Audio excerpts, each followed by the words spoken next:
Hallelujah, ayan. Purihin ng Diyos, isang magandang gabi po sa atin. At ngayon po ay yung pagsisimula natin ng pag-aaral patungkol sa Romans 1. Ayan.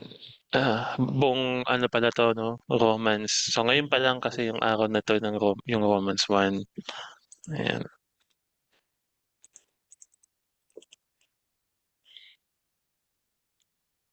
Pakatanggal na lang po yung ano, yung pa-mute na lang.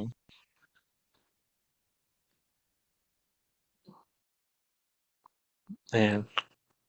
So ngayon, titingnan natin 'no, ano ba yung kasi natapos na natin yung ano, yung Acts nung nakaraan. Nakita natin kung paano yung mga apostol, kung paano sila namuhay after ng pagkamatay ng ating Panginoon at pagkabuhay at pag-akyat muli sa langit. So nakita natin kung paano sila ginabayan sa pamamagitan ng Espiritu na binuhos niya doon nung Pentecostes. At dito nakita din natin yung persecution sa iglesia. Nakita din natin yung kung paano tinawag si Pablo at kung ano siya dati bilang Pariseo, taga-execute ng mga persecution sa iglesia na naging isa sa mga tinawag na apostol ah, upang ihayag ang salita ng Diyos sa kabila ng kanyang mga kasalanan, sa kabila ng kanyang mga ginawang mga pag-persecute sa iglesia, tinawag pa din siya ng ating Panginoon. At dito, makikita din natin na kung paano nagsimula yung ano, yung journey ni Pablo as mananampalataya sa ating Panginoong Yahushua. Marami siyang mga naging disciple, ayan gaya ni Timothy, ni Titus, at iba pang mga disciples, ayan, kung paano siya nakapag-interact sa mga sa 12 apostles ay ganoon din. Hindi niya tinuring na iba siya doon at bagkus naging masigasig siya sa paghahayag ng salita ng Panginoon kasi doon siya tinawag. At dito nakita natin yung kanyang mga ano misyon. Madaming mga lugar ang kanyang pinuntahan, mga lugar ng mga mostly mga ano na, mga lugar ng mga Gentile na kasi siya ay ah, dating Pariseo. So kalaban niya na ngayon yung mga ano, yung mga dati niyang mga kabaro 'no, sa kanilang relihiyon. At may mga pinuntahan siyang mga lugar gaya ng mga ng Mesopotamia, ng ah, dun sa oo, tama. Ayan, Asia Minor, ayan yung mga lugar ng mga ano, ng mga Gentile. Itong tinawag nating dun sa Corinth, na sa Philippians, diyan din siya pumunta, 'di ba? Athens. So madami siyang mga pinuntahan at madami doong mga nabago, mga nanampalataya dahil sa kanyang masigasig na ah, masigasig na pag-share ng salita ng Diyos at siyempre pagpapahayag ng maganda at mabuting balita. Ayan. So dito magsisimula tayo sa Romans 1. Hindi ito yung kung makikita natin 'to, hindi ito yung ano, yung after ng Acts Romans 'no. Actually, yung Romans is naisulat sa kalagitnaan ng Acts, mga kapatid. Baka iniisip natin natapos na nakapunta na kasi si Pablo dun sa ano, sa Rome, 'di ba? Yung last na ano natin sa kanya, yung gusto niyang ano, gusto niyang dahil nga pina-persecute siya ng mga Jew, gusto siyang patayin, ay nakiusap siya dun siya sa emperador, Cesar, dudulog doon sa kanyang kaso. Daming dinaanan yung kaso niya mula doon sa mga ano, doon sa mga leader ng mga Romano hanggang doon sa ah, tinatawag nating gobernador, pati sa hari, 'di ba? No, pero hindi pa rin 'no. So doon talaga siya ano nakadestino sa ah, sa Roma, Pero hanggang dun na lang kasi yun, eh, hanggang dun na lang siya nung nanalagi siya doon. Hindi na in-explain yung further doon, mga kapatid. Pero dito, kung titingnan natin, kailan ba ito naisulat? Itong Book of Romans. Sabi nga natin, ito ay nasa kalagitnaan ng ng kanyang pagmimisyon dito ah, sa Acts, dito sa libro ng Acts. At kung titingnan natin, ayan, hindi pala naka-share yung ko. Sige, ito na lang. Kung titingnan natin, dito sa may bandang Acts 18, ayan. So, kailan ba ito naisulat? Naisulat 'to noong hindi pa emperador si Emperador Nero. Kasi yung emperador nila diyan hindi pa si Nero kundi si Claudio. Kung titingnan natin dito sa Acts 18 verse 1 to 3, sabi dito, nung si Paul ay nandun sa Corinto, ayan, sa Corinto pagkatapos umalis si Pablo sa Atenas at nagtungo sa Corinto, ayan sa 1. Sa 2, natagpuan niya roon si Aquila, isang Hudyong taga Ponto, ayan, kararating pa lamang nila mula sa Italia. Ayan. Kasama niya ang kanyang asawang si Priscilla. Umalis sila roon sapagkat pinalayas ni Claudio ang lahat ng Hudyo sa Roma. Nakipagkita sa kanila si Pablo. Ayan. At doon na nakatira sapagkat sila ay manggagawa ng tolda tulad niya at siya ay tumulong sa kanila. Ayan.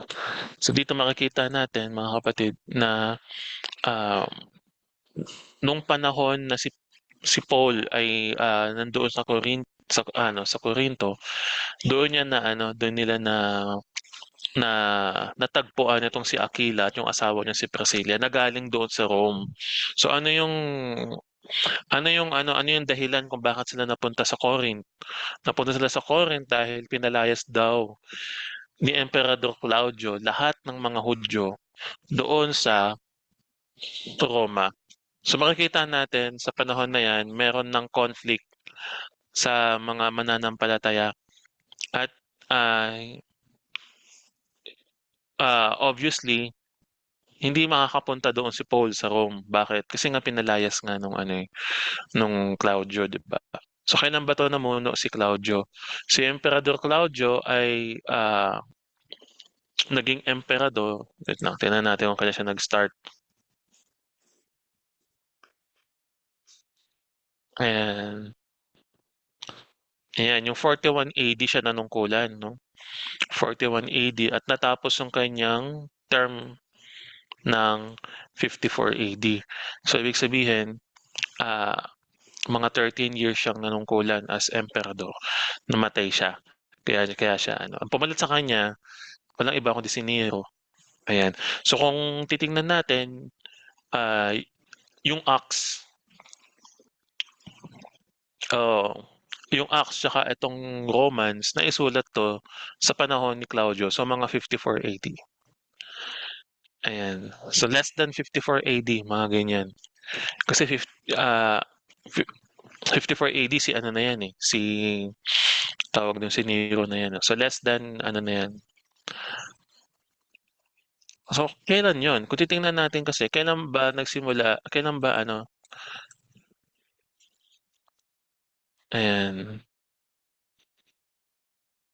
33 AD. Hindi, ayan, tingnan na nga. Kailan ba namatay si Kristo? Ayan, 33 AD. So 33 AD siya namatay. So nabuhay din siya 33 AD. 40 days umakyat sa langit, 'di ba? So kung natin, kakalculate natin, sabihin natin 53 minus 33, so 20 years, no? 15 to 20 years, ganyan, no? O kaya kahit mga 10 years mula nung mamatay si Yahusha, ah, no, dun na nagsimula si Pablo mangaral ng mabuting balita. At dito sa Corinth, ayan. So ayun yung ano, yung mga detalye. Para lang alam natin 'no, yung ano, yung history kung kailan 'to naisulat, ayan. Kasi chronological 'to, eh, itong sabihin sunod-sunod ito, itong mga sulat niya, mga kapatid. So simulan na natin dito sa ano, Romans 1. Mamaya makikita natin 'no, na totoo ba na si Paul ay, sumulat sa mga taga-Romans sa panahon na 'yan sa Corinth. Mamaya makikita natin. Sa Romans 1 ito ang sabi. Ibahin ko yung share ko kasi oo, ito na lang. Nahirapan akong basahin, maliliit yung letra. And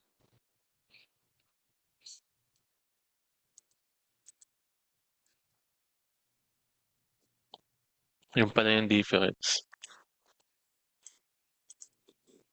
Saglit lang, ito na lang. I-zoom ko na lang.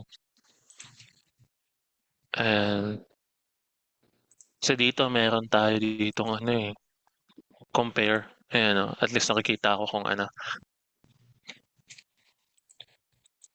TPV, sabi dito, mula kay Pablo na alipin ni Kristo Yahusha, tinawag upang maging apostol at hinirang upang mangaral ng mabuting balita ng Diyos. So sumulat siya doon sa mga taga-Roma. Ayan. So paano niya nalaman na ano, na paano niya naisip sumulat doon sa mga taga-Roma? Ayun ang ano, first of all, no? Kasi 'di ba, ano mo 'yun eh, tawag doon, kung busy ka doon sa mga kung may plano ka na ng mga pupuntahan, busy ka na doon sa mga ano, sa mga plan mo, 'di ba? Yung Roma kasi napakalayo niyan. Napakalayo niyan na ano, na bansa, yung Italia, mga kapatid. So paano niya naisip? Naisip niya na ano, na sumulat sa kanila dahil nga do'n sa ano, do'n sa dalawang kapatid, mga kapatid na ano, na nasa lubog na ano niya, na daupang palad niya doon sa Corinto, si sila Priscilla, yung mag-asawa. Sabi niya dito, "Sa inyong lahat na minamahal ng Diyos na nariyan sa Roma, na tinawag upang maging mga banal, sumainyo nawa ang pagpapala at kapayapaan mula sa Diyos na ating Ama at sa Panginoong Yahushua."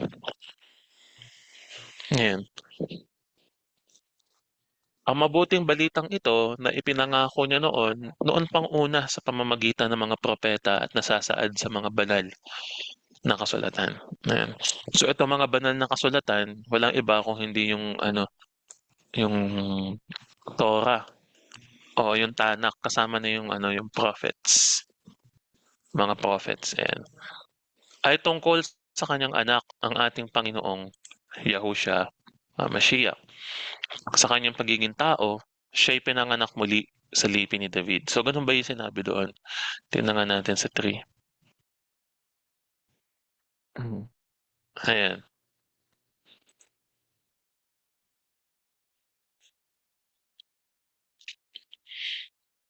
Ayan, so dito tinuturo ni ano, ni Paul yung na si Yahushua ay anak ng Diyos. Ayan. So iba siya dito sa ano, sa ama. Kaya sabi nga dito sa ano, sa 1, ayan 'no. Sumainyo nawa ang pagpapala mula sa Diyos na ating Ama at sa Panginoong Yahushua. So, tinuturo niya yung pagkakaano nila 'no, pagiging ama ng ating Diyos at pagiging anak at Panginoon ni Yahushua. At dito nakikita natin na tinuturo din niya na meron siyang dating kalagayan kasi sabi niya dito, tungkol sa kanyang anak na si pa na ang ating Panginoong Yahushua sa kanyang pagiging tao. So from the word na pagiging tao, meron siyang kalagayan noon, 'di ba, naging tao, oo. Siya ay pinanganak mula sa lipi ni David at sa likas na kabanalan ng kanyang espiritu ipinahayag siyang anak ng Diyos sa pamamagitan ng makapangyarihang gawa ang kanyang muling pagkabuhay, ayan. Sa pamamagitan niya tinanggap namin sa Diyos ang kaloob na maging apostol upang ang lahat ng bansa ay akayin sa pananampalataya at pagsunod sa Kanya. Kabilang din kayo sa mga tinawag na maging tagasunod ni Yahushua, ang Mashiach, ayan. So yung mga ano niya dito, yung mga sinulatan niya dito is mga kapatiran sa Panginoon, mga tagasunod din, mga kapatid. Ayan, gusto ko lang 'tong i-ano sa pamamagitan ito, sa 4, ano man nakalagay sa 4, who was designated sa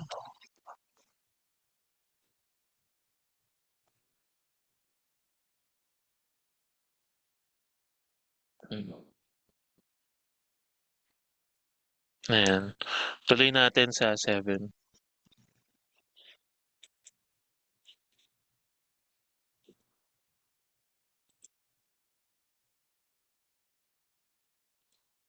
Ayan, sabi dito, "Sa lahat ninyong mga nanga sa Roma, mga iniibig ng Diyos, tinawag na mga banal, sumainyo nawa ang biyaya at kapayapaang mula sa Diyos na ating Ama at Panginoong Yahushua." Ayan, parang inulit lang niya ano,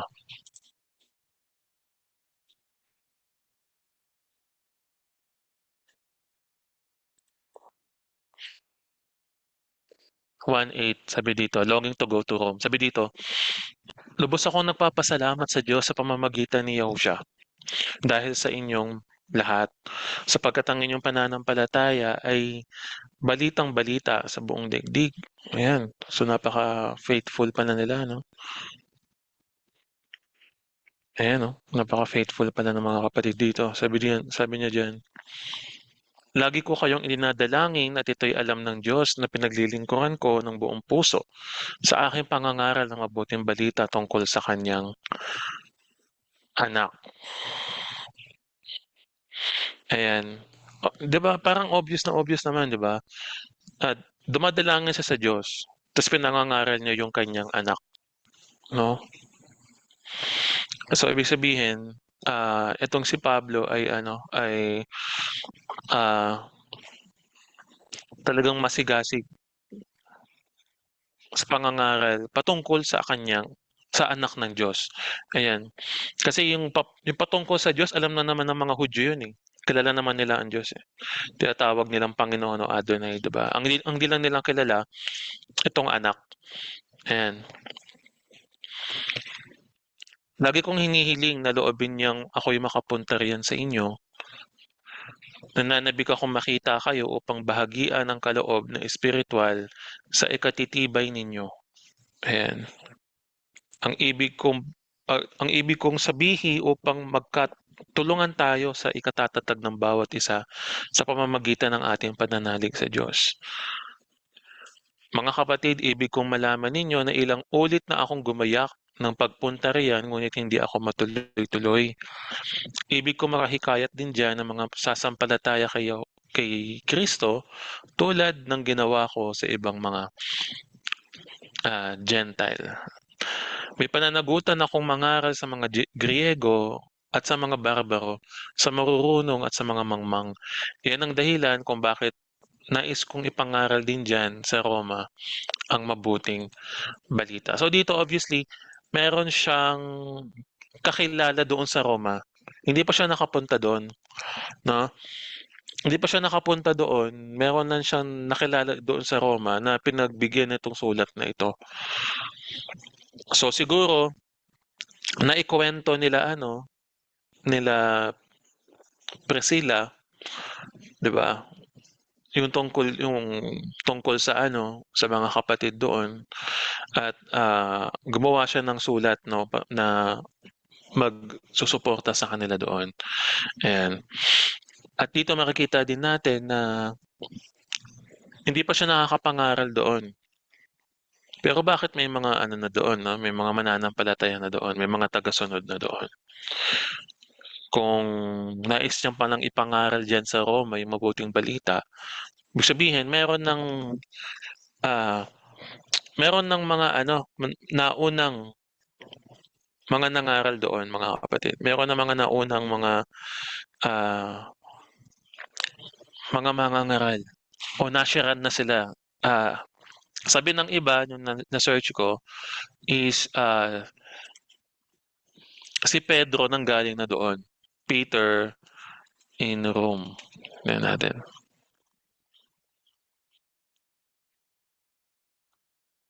Si John.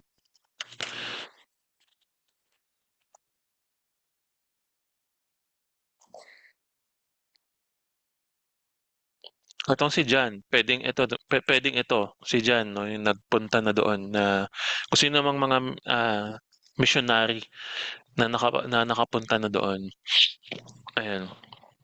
At ito ay yung pangangaral niya is para sa lahat, hindi lang para sa mga Hudyo.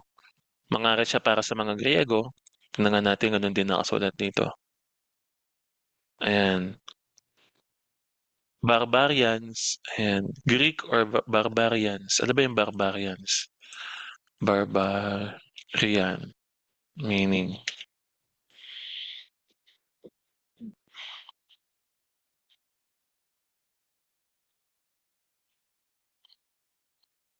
ayan, yung barbarians daw yung ano, yung mga tribo o mga tao o komunidad na hindi kabilang doon sa ano, sa great civilization ng Greek, Roman, tsaka ng mga Hudyo, ayan.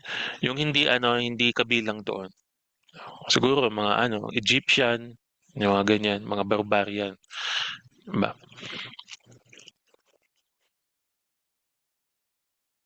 Sabi niya diyan, "I'm a debtor of both Greeks and to foreigners, both wise and to foolish." Ayan. Wala namang pinipili yung magandang balita. Basahin natin dito sa 16, sabi dito, "Hindi ko ikinahihiya ang mabuting balita tungkol kay Kristo, sapagkat ito ang kapangyarihan ng Diyos na ikaliligtas ng bawat mananampalataya, unay sa mga Hudyo at gayon din sa mga Griego." Ayan. Hindi ko ikinahihiya.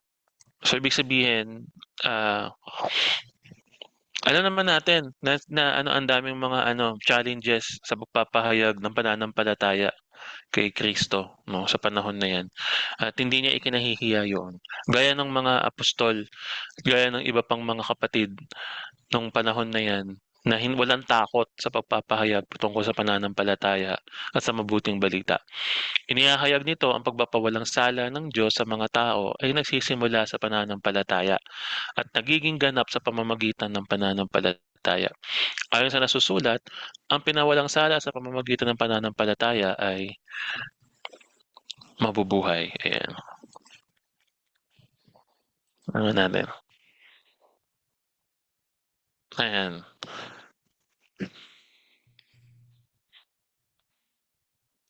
compare natin. For in the righteousness of Elohim is revealed from belief to belief, and it has been written, but the righteous shall live by faith. And sa Habakuk pala kinuha yun. And ngunit ang isang ganap ay mabubuhay sa pamamagitan ng kanyang pananampalataya. Which is true, no? Yung kasi yung foundation ng ano, ng mabuting balita about sa faith. It is all about faith. And faith is yung pamumuhay ng ganap sa paningin ng Diyos. Yung pagpapawalang sala sa pamamagitan din ng faith. Ayan, walang binayad diyan yung tao, 'di ba? Wala siyang ginawa, kumbaga wala siyang iniambag maliban na lang sa pagtanggap at pananampalataya. Ayan, ang pagkakasalan sa sangkatauhan. Tuloy natin. Ito alam naman na natin 'to, eh. Alam naman na natin 'to yung pagpapawalang bisa sa pamamagitan ng pananampalataya, yung mananampalataya yun yung mabubuhay, 'no? Pero ano lang 'to, tawag dun, kasi doon nakakaroon ng ano, eh, ng misunderstanding na si Paul puro faith lang tinuturo, 'no? Puro live by faith, 'no, by faith na, wala ng works, wala ng iba pang mga bagay 'no, kundi faith lang. Actually, yung next verse, yung magsasabi na hindi lang basta faith yung tinuturo ni Paul, kung hindi meron nagtuturo din siya ng ng pamumuhay ng may kabanalan. So may mayroong righteousness, 'di ba? Sabi niya dito sa sa 1:18, "Nahahayag mula sa langit ang puot ng Diyos laban sa lahat ng kalapastanganan at kasamaan ng mga taong sumisiil sa katotohanan sa pamamagitan ng kanilang kasamaan." Ayan. So dito, merong puot ang Diyos at ito ay laban daw doon sa mga masasama. So sino ba yung mga masasama? Eh di yung gumagawa ng kasamaan.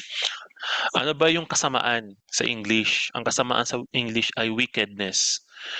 Yung mga wicked gumagawa ng mga evil deeds.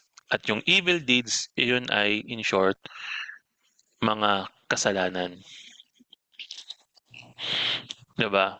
Kasi evil, tapos yung masasamang gawa, syempre, bunga yon ng paggawa ng masama. Eh, ang utos ng Diyos, ang law of God, 'di ba? Paggawa nga ng mabuti. Kaya nga siya may law, wag kang papatay, wag kang mangangalunya, wag kang yung mga yung mga paggawa ng masama, pino-prohibit niya ng law na wag gagawin. Pero itong mga masasama, ibig sabihin nito na laban nga siya doon sa mga sa mga masasama, 'no? Yung faith, yung kasi namumuhay sa pananampalataya, 'di gumagawa yan ng masama, eh, 'di ba? Hindi naman yan gumagawa ng masama. Sa 90 sabi dito, "Ang maaaring malaman tungkol sa Diyos ay maliwanag, yamang inihayag ito sa kanila ng Diyos." So maliwanag, hindi naman malabo, mga kapatid, yung kapahayagan, 'no? Mula pa ng likhain niya ang sanlibutan, ang kalikasang di nakikita, ang kanyang walang hanggang kapangyarihan at pagka-Diyos ay maliwanag na inihahayag niya sa lahat ng bagay na ginawa niya. Kaya't wala na silang maidadahilan. Ayan. So lahat daw ng nakikita, kasi yung mga hindi nakikita, 'di ba yung tao mahirap maniwala, 'no? Do'n na lang muna tayo sa nakikita.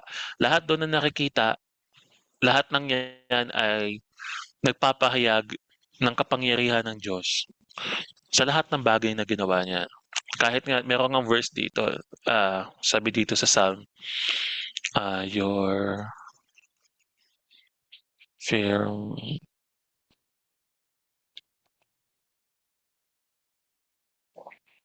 ayan, sa Psalm 19 verse 1, sabi nga dito, mga kapatid, ayan, "Dakila ang Diyos sa gitna ng mga nilikha, ang langit ay naghahayag na ang Diyos ay dakila. Malinaw na nagsasaad kung ano ang kanyang mga gawa." Kung titingnan natin sa sa Tagalog AB, ang kalangitan ay nagpapahayag ng kaluwalhatian ng Diyos at ipinakikilala ng kalawakan ng gawa ng kanyang kamay. Sa English, "The heavens are proclaiming the esteem of Elohim, and the expanse is declaring the work of His." And yung nakikita sa gabi, lahat ng mga bituin, lahat yan ay handiwork ng Diyos. So nago-glorify niya ang Diyos, 'di ba? Maganda. Yung kalikasan, 'di ba, 'pag pumunta tayo sa sa mga bundok-bundok o sa dagat, yung mga gandang mga kalikasan, lahat yan ay nilikha ng Diyos. So doon sa mga nilikha niya, nahahayag yung kanyang kadakilaan, 'no?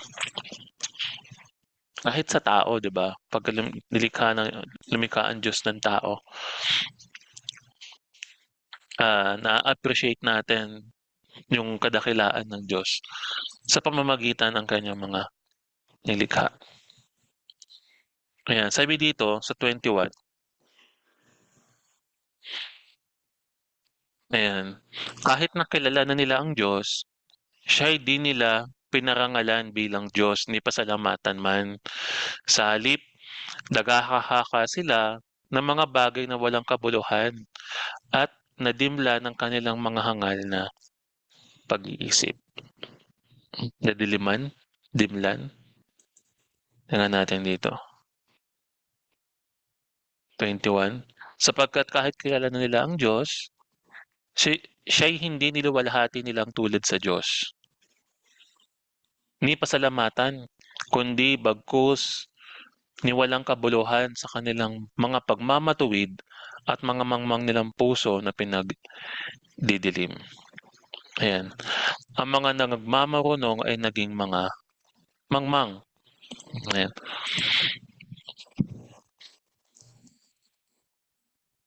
Ayan. So dito, makikita natin na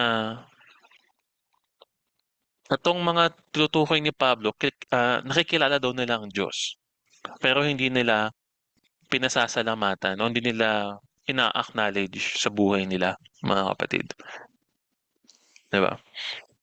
Kasi kung hindi nila kilala ang Diyos, pwedeng hindi nila magawa yun, no? Pero pag kilala mo na kasi, so parang winawalang halaga mo, mga kapatid, ay yun yung mga nakakatakot na bagay. Hindi pinasasalamatan, winawalang kabuluhan, at parang sariling mga pagmamatuwid, no? Pagmamarunong yung kanilang ginagawa. At doon sila ay nagiging mga mangmang. Kasi doon sa Proverbs na aral natin, ano ba yung simula ng karunungan? Ang simula ng karunungan ay ang pagkatakot sa Diyos. Itong mga to, hindi naman to nangangatakot. Winawalang halaga nga nila eh. At hindi nila pinasasalamatan. Bagamat kanilang nakikilala. Ayan. So, hindi to yung mga taga-Athens. Yung tinutukoy niya. Kasi yung mga taga-Athens, madami daw Diyos. 'Di ba? At mayroon dong isang dambana, Diyos na walang pangalan. So, hindi nila kilala ang Diyos, mga kapatid. Pero itong mga tinutukoy niya dito, mabibigat tong mga kasalanan nito kasi kilala daw nila ang Diyos. Sabi niya dito, at pinalitan nila ang kaluwalhatian ng Diyos na hindi nasisira ng isang katulad ng larawan ng tao na nasisira, ng mga ibon at ng mga hayop na may apat na paa at ng mga nagsisigapang. Ayan. So ito, gumagawa sila ng mga larawan. At doon pinapalitan daw nila yung ginagawa nilang Diyos obviously ay yung mga yon. So sino kaya tong mga ito nun na inihahalin tulad ang Diyos sa larawan ng tao na nasisira? Yung mga, I believe, no, yung mga gumagawa ng mga santo, mga saint. So noon pa man may mga ganyan na. May mga ganyan ng mga ah hindi naman bagong bagay yan. Noon pa man may mga ganyan na. So mga ibon, no, ginagawang Diyos yung mga ibon, yung mga hayop, mga apat na paa, yan. Dahil dito'y sa karumihan ng mga pita ng kanilang mga puso, ibinigay sila ng Diyos sa kahalayan upang alisan nila ng puri ang kanilang mga katawan sa kani-kanilang sarili. Ayan. Tingnan nga natin dito sa and change the esteem of incorruptible Elohim into the likeness of image of corruptible man. Yan. Obviously, no, yung katulad ng ginagawa sa ngayon. 'Di ba? So to the likeness of an image of corruptible man, sabi niya diyan, change. Change ba yung pagkakagamit doon? Tingnan nga natin dito sa Hindi dyan. Dito sa 23 ulit. Tingnan natin, compare natin. Change, pinalitan, tinalikdan. Ayan. May nabasa ako kanina na words. Saan ba yun? 23 na yun. Sige, tuloy natin. Baka nasa gitna nito. Baka mamaya makikita natin.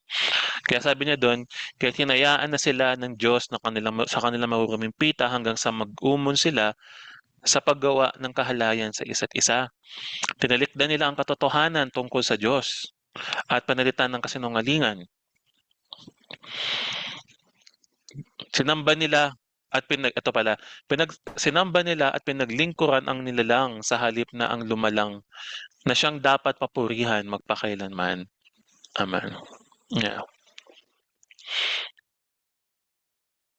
Sa Tagalog AB sabi dito, dahil dito ibinigay sila ng Diyos sa mga mahahalay na pita sa kalaswaan, no? Sapagkat pinalitan nila, hindi, karumihan, kahalayan, upang alisan daw sila ng puri dahil sa kanilang mga ginawa. Sabi dito, sapagkat pinalitan nila ang katotohanan ng Diyos ng kasinungalingan at sila'y nagsisamba at naglingkod sa nilalang kaysa lumalang, na siyang pinupuri magpakailan man siya nawa. So dito, no, yung pagsamba doon sa creature rather than the creator, ah yun yung mga nilalabag nitong mga 'to, mga kapatid, itong mga taong ito. So kung titingnan natin, may ibang word na ginamit diyan, eh. Ayan, oh, who changed the truth of Elohim into a lie and worship and serve the creature more than the creator.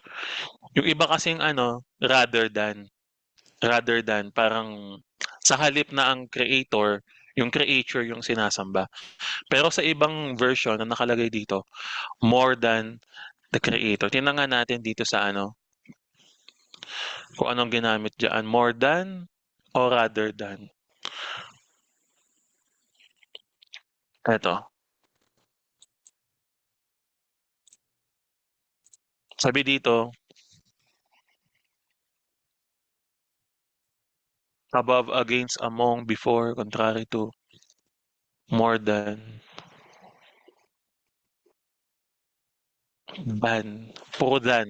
no? So ibig sabihin, higit pa, no? Pwedeng higit pa or pwedeng rather than yung ginamit diyan. So anong implication nun, mga kapatid? Implication nun, yung creator ipinapantay nila doon sa creature, mga kapatid, which is hindi naman dapat, 'di ba? So kung titingnan natin, gano'n din naman yung about kay Yahusha.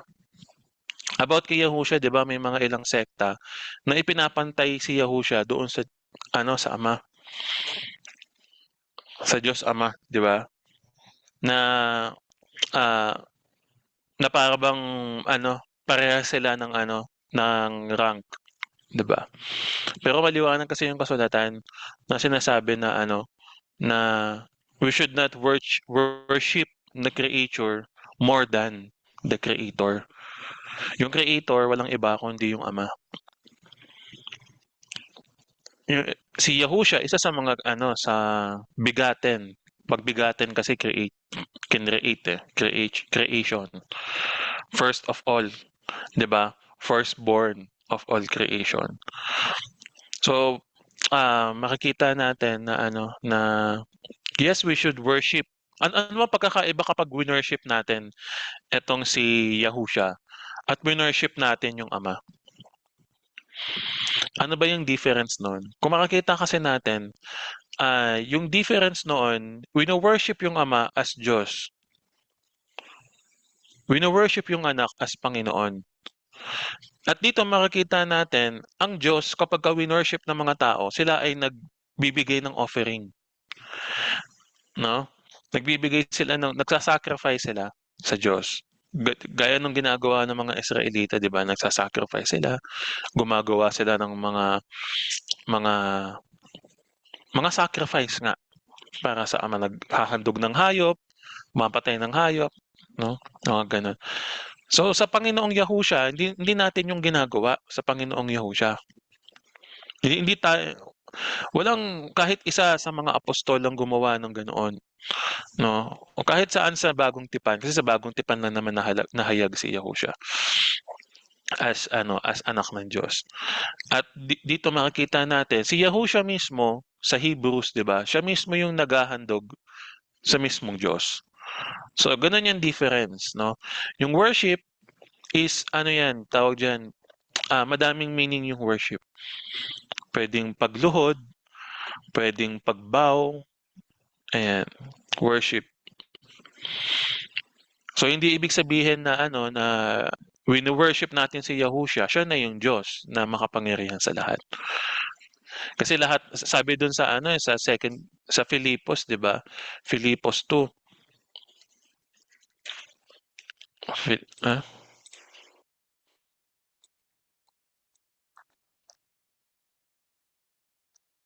ayan sabi dito, every knee should bow. So, from the word na every knee should bow, ibig sabihin yan, worship. 'Pag worship yan, all those in heaven, all those on earth, and all those under the earth. And every tongue should confess that Yahushua is Master to the esteem of Elohim the Father. Ayan. Para sa ikaluluwalhati ng Ama, iwo-worship yung anak, mga kapatid. Iwo-worship yung anak para sa kaluwalhatian ng Diyos, Ama. Yun yung tip yung ano, kind of worship na binibigay natin sa Panginoong Yahushua. Pero yung worship na yun, hindi natin dapat ipinapantay doon sa Diyos Ama na worship, no, mga kapatid. Yung paghahandog natin ng sarili natin sa Diyos. Sa Diyos tayo naghahandog. Yung Panginoon siya yung daan sa Ama. 'Di ba? Yung nasa langit kasi ng Panginoong Yahushua, siya yung naghahandog din ng mga spiritual na handog. So meron pa rin siyang Diyos na pinaghahandugan, kundi yung Ama. Balikan natin. Eto. Ayan, sa 26 sabi dito, dahil dito'y hinayaan sila ng Diyos sa mahahalay na pita, ayaw nang makipagtalik ng mga babae sa mga lalaki. Sa kapwa babae na lamang sila nakikipag-ugnayan. Gayon din ang mga Gayon din ang ginawa ng mga lalaki, ayaw na makipagtalik sa mga babae, kundi sa kapwa lalaki na rin sila na humaling. Ang ginagawa ng mga ito'y nakahihiya, kaya't hindi nila maiiwasan ang parusa sa kanilang mali siyang sa kanilang lisyang gawain. Ayan, yung ano, yung homosexuality.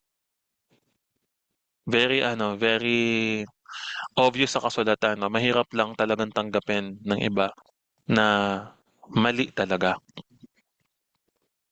mali talaga. At ito ay parusa daw dahil sa hindi nila pagkakilala sa Diyos. Hindi nila kinilala ang katotohanan tungkol sa Diyos at pinalitan ng kasinungalingan, sinamba nila ang pinaglingkuran yung creature rather than the creation. So yung obviously ito ay sumpa, 'di ba? Ito ay sumpa doon sa mga sumasamba sa mga Diyos-Diyosan, sa mga Diyos-Diyosan, 'no? Yung mga ano, yung mga Catholic actually, very ano na ako, very ah, bold na. Kung Catholic ka ta's sumasamba ka dun sa rebulto, which is ayaw ng Diyos yun, 'no, ay, maaari kang makaranas ng mga ano, ng kaparusahan o ng sumpa sa pagganap nun. Kasi ika-ano yun, ikalawang utos yun, 'di ba? Ikatlo hanggang ikaapat na generation yung ano nun, yung duration ng puot ng Diyos. At, kaya pala may mga ganitong mga ano, mga problema, ayan.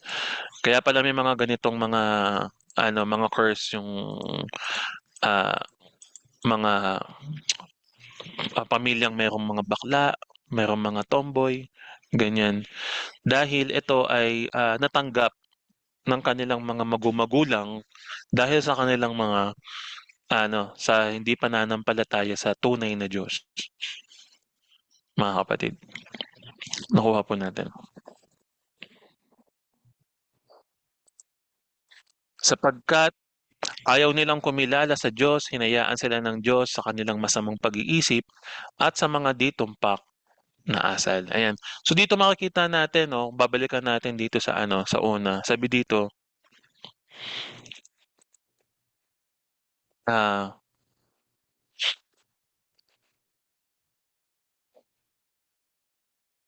Ayan, sabi niya diyan 'di ba, kahit doon na kilala nila ang Diyos, siya'y hindi nila pinararangalan bilang Diyos, sabi niya diyan.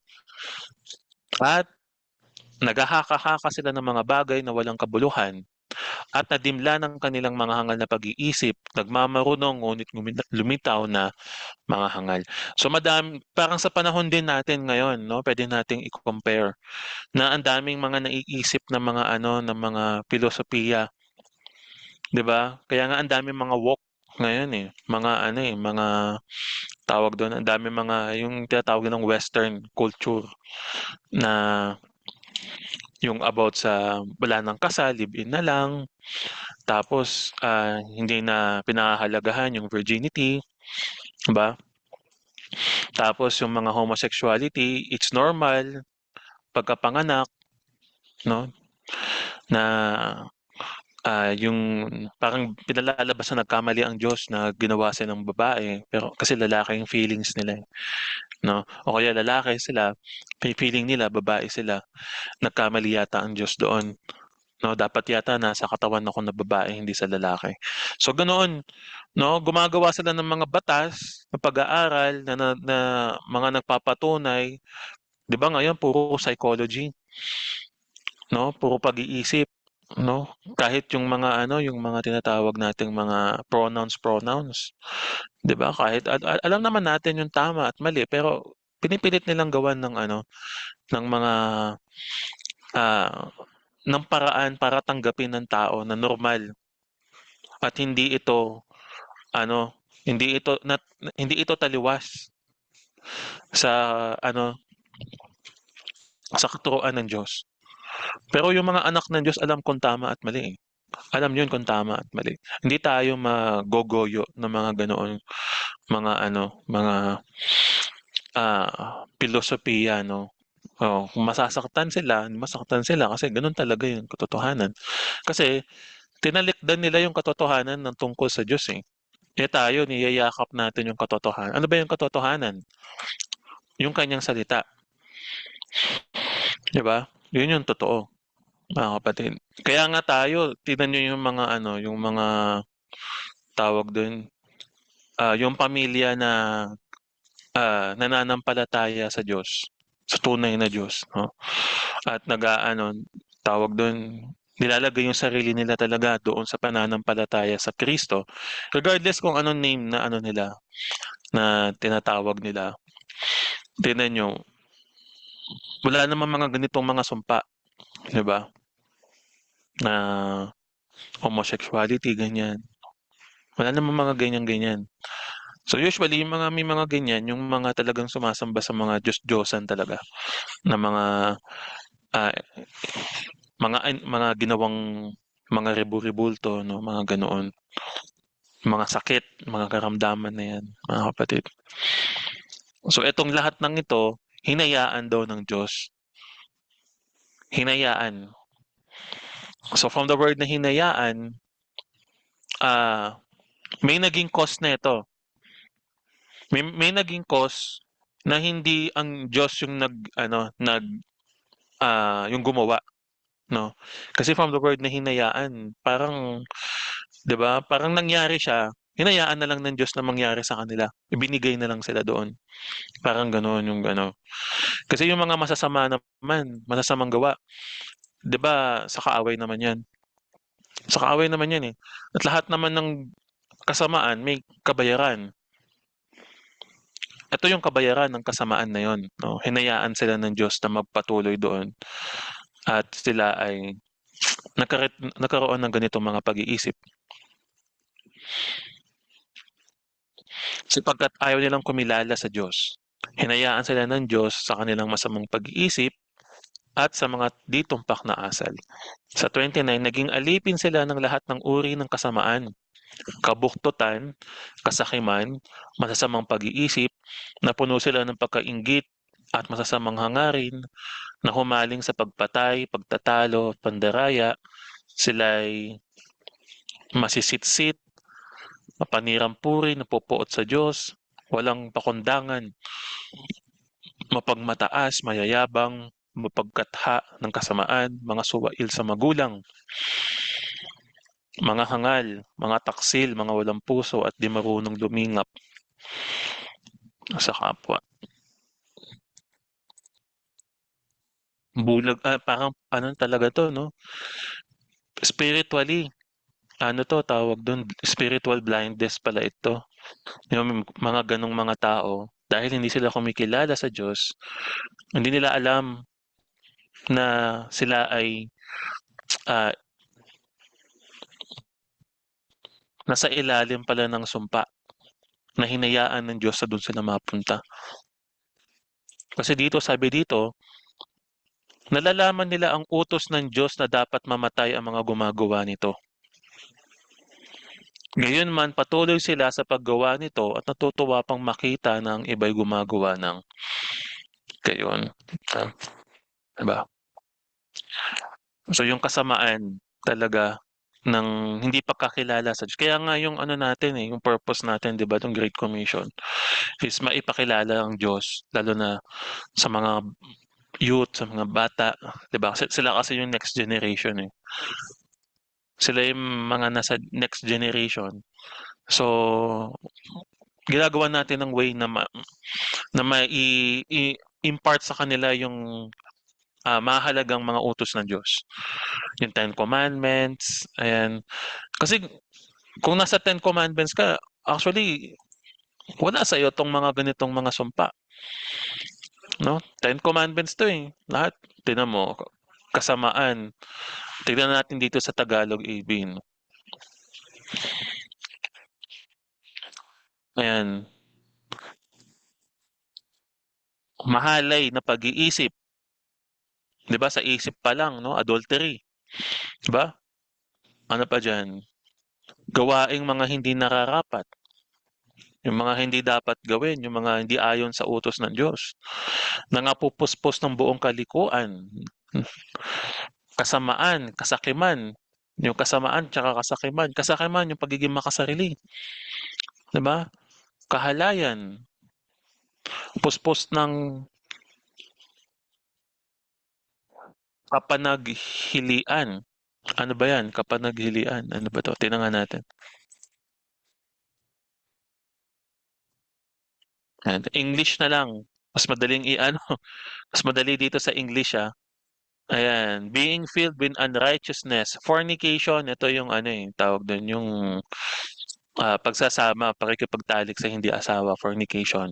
So, papasok pa rin yan sa ano, adultery, 'di ba? Wickedness, covetousness. Yung covetous, pagiging makasarili, yung ikasampung utos, covet, 'di ba?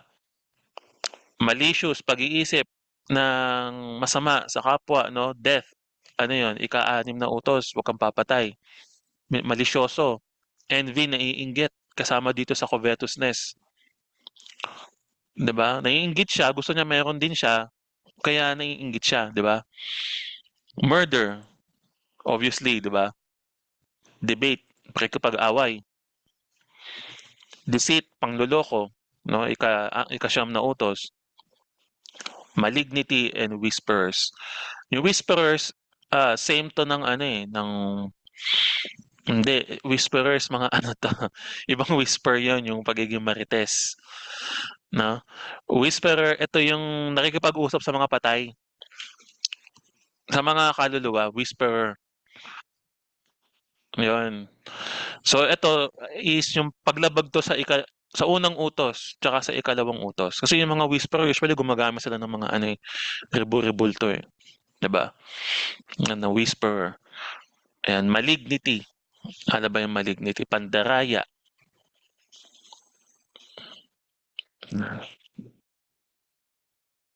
Ito sa ano, evil habits. Evil habits yung malignity. Ano ba yung mga evil habits? Yung mga bisyo-bisyo, 'di ba? Mga bisyo, ayan. Mga masasamang bisyo, ayan.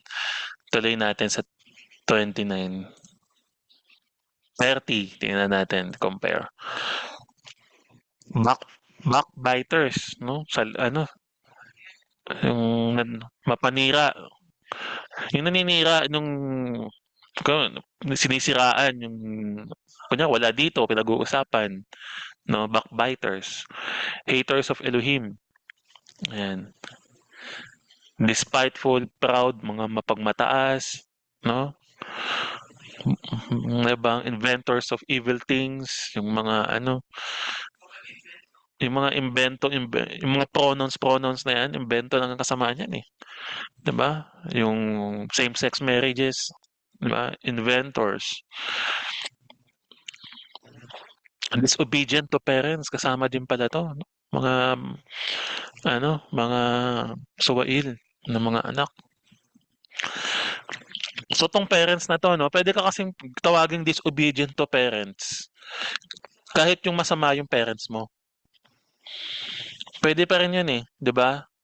So dito yung disobedient to parents na 'to, ito yung parents na nasa Panginoon, na disobedient. Kasi ah, kunyari yung ano, yung magulang mo, iba religion, dun ka pinasasamba, eh, ikaw gusto mo sumamba ka sa tunay na Diyos, so disobedient ka sa parents mo, 'di ba? Disobedience 'yun sa parents, pero hindi 'yun ano, hindi 'yun masama, 'di ba? Yung masama na disobedience to parents is yung parents mo mananampalataya sa Diyos, tapos hindi mo sinusunod. 'Yun ang ano, disobedient to parents na tinatawag diyan. Ayan, tuloy natin. Ayan, tignan nga natin 'to. Without understanding, covenant breakers, ayan 'no. Without understanding, without discernment, kung ano ba yung discernment? Discernment yung pagka-ano, pagkaalam kung ano yung masama at mabuti. Nadi-discern niya kung ano yung dapat gawin, 'no? Tapos covenant breakers, 'no? Hindi lang ito basta dun sa covenant sa kasal, sa kung ano mang mga covenant, kundi covenant sa Diyos. Ano ba yung covenant sa Diyos? 'Di yung kanyang mga utos, law, 'di ba? Without natural affection, yan, unloving, unforgiving, yung hindi ano, hindi nagpapatawad, 'di ba? Ruthless. Ano ba 'tong ruthless? Sabi dito, walang habag. Yan, walang habag. Grabe 'no? So ito yung mga ano, yung ah, mga curses 'no, yung mga kasamaan ng tao dahil sa kanilang hindi pagkakilala. Kasi kung kilala mo ang Diyos, hindi mo gagawin lahat ng 'yan. Actually 'no, ah, yung iba kasi dito lang nakatukoy. Hindi naman lahat ng kasamaan masasabi ni ano, ni Paul. Hindi lahat ng ano, mali, masasabi ni Paul. So paano mo madi-discern yung tama at mali? Babalik ka ngayon doon sa Ten Commandments, 'di ba? Babalik ka doon sa ano, sa utos ng Diyos, sa kasulatan, sa banal na kasulatan. Ayan. Kasi may mga katuruan na sinasabi na yung mga kasalanan noon ay, kung ano lang yung nabanggit sa New Testament, yun lang yung masama, 'di ba? Pero kung titingnan natin mga kapatid, kahit hindi nabanggit sa New Testament, basta mali ayon sa kasulatan, mali pa din yun. Hindi ibig sabihin na hindi nabanggit na mali, is ano, tawag dun, tama na, mga kapatid. Ang Diyos naman natin hindi nagbabago, eh, 'di ba? Ang kanyang mga salita hindi nagbabago. So itong mga 'to, ito yung ano, ito yung bunga ng pagsuway ng tao. At nagsisimula yung pagsuway na 'to, saan? Sa hindi pagkakilala sa Diyos. O kilala ang Diyos, hindi ano, hindi siya, kumbaga hindi sinasamba bilang Diyos, 'no? O hindi ano, hindi man lang nakapagpapasalamat sa Diyos o parang walang pakialam sa Diyos. Ito yung mga nagiging resulta. Who knowing the judgment of Elohim, that they which commit such things are worthy of death. Worthy, 'di ba? Deserving, worthy ibig sabihin deserving. So yung mga gumagawa ng ganito, deserve daw nila yung kamatayan. Not only do the same, but have pleasure in them that do them. So kung titingnan natin, yung faith ba na tinutukoy ni Paul is, ano tawag dun, paniniwala lang sa pag-iisip, sa puso, di ba? O may kasamang pagtalikod sa kasalanan, may kasamang gawa. Kasi kung faithful ka tapos ginagawa mo yung isa sa mga ganito, parang ano, no, parang hindi siya faith, hindi siya umaano sa faith, 'di ba? Holiness. Mga kapatid, meron pa ba sa inyo na merong ganito?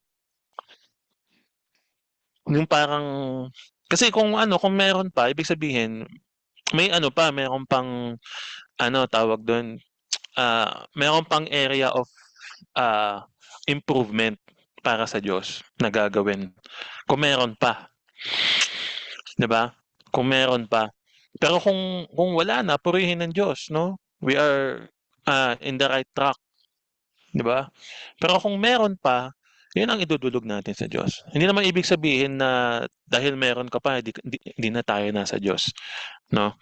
May mga ano wino-workout sa atin, no? Pero hindi ibig sabihin na idadahilan natin na tao lang tayo kaya tayo ganyan, hindi. We are called to be holy. Just like our Father, who is holy. We should be perfect. Yun ang mindset ng anak ng Diyos, to be perfect sa katuwiran ng Diyos. Ayan. So yung judgment ng Diyos, i-judge na tong mga ito, mga kapatid. At yung kanilang mga ano, yung kanilang kasamaan, ang worth daw nun is death. Parang Romans 6:23, no? Sa 6 naman yun, ano yan eh, gradual yan eh, mga kapatid. At least alam na natin, umpisa pa lang ng Romans 1, 'di ba? Yung ano, yung doctrine ng Diyos nandun na kay Paul. Kasi yung iba nagsasabi si Paul daw ay taliwas daw doon sa ano, fake daw siya si Paul. So from the word the fake, ibig sabihin hindi siya talaga nagtuturo ng salita ng Diyos. Hindi siya nagtuturo ng pagsunod, no? Kasi kung hindi siya nagtuturo ng pagsunod, ba't sinasabi niya na fornication mali? 'Di ba? Ba't sinasabi niya tong covetousness mali? O kaya itong covenant breakers. Itong buong verse na 'to, 'di ba puro kamalian 'to? Hindi naman niya ini-encourage na okay lang gawin niyo 'tong mga 'to, 'di ba? Ang sabi niya, ito yung mga ginagawa ng hindi nakakakilala sa Diyos o hindi kumikilala sa Diyos. 'Di ba? Yun ang sinasabi niya. At sinasabi niya, itong mga gumagawa daw nito, worthy daw. Dapat, worthy ba? Ang sabi dito. Dapat mamatay ang mga gumagawa nito. So, taliwas siya doon sa kasamaan. Taliwas siya doon sa kamalian, mga kapatid. So kapag taliwas ka sa kamalian, siyempre doon tumatalima ka doon sa katuwiran. So ano ba yung katuwiran ng Diyos? So sa Romans 2, may explain natin yan, no? Sa Romans 2, ano ba yung katuwiran ng Diyos? Ayan. So hindi lang basta faith.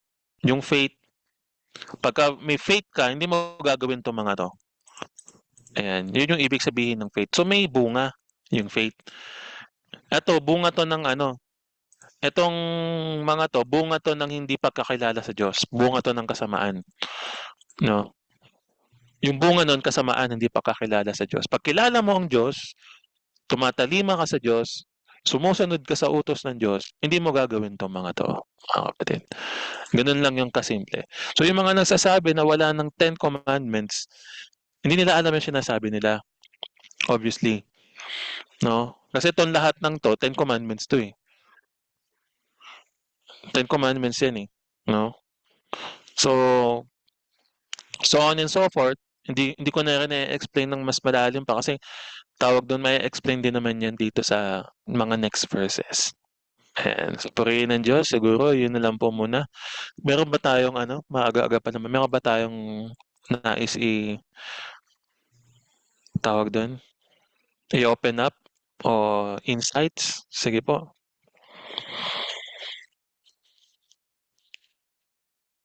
Closing muna muna saglit, Brother Gab, para sa Sige, closing muna tayo. Sige, tayo ay manalangin.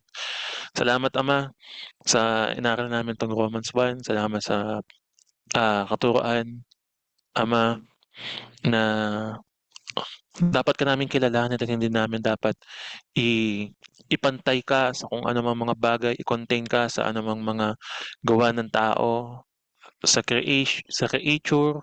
Every creature is your creation, Ama. Ikaw ang dapat mapupurihan sa lahat ng mga bagay na iyong mga ginawa. Salamat, Ama, at patuloy mo kaming turuan patungkol sa, katuwiran na hindi namin maganap itong mga nabasa namin, Ama. Kung meron mang area sa buhay namin na meron pa din kaming mga ganitong mga kasamaan, Ama, tanggalin mo nga po.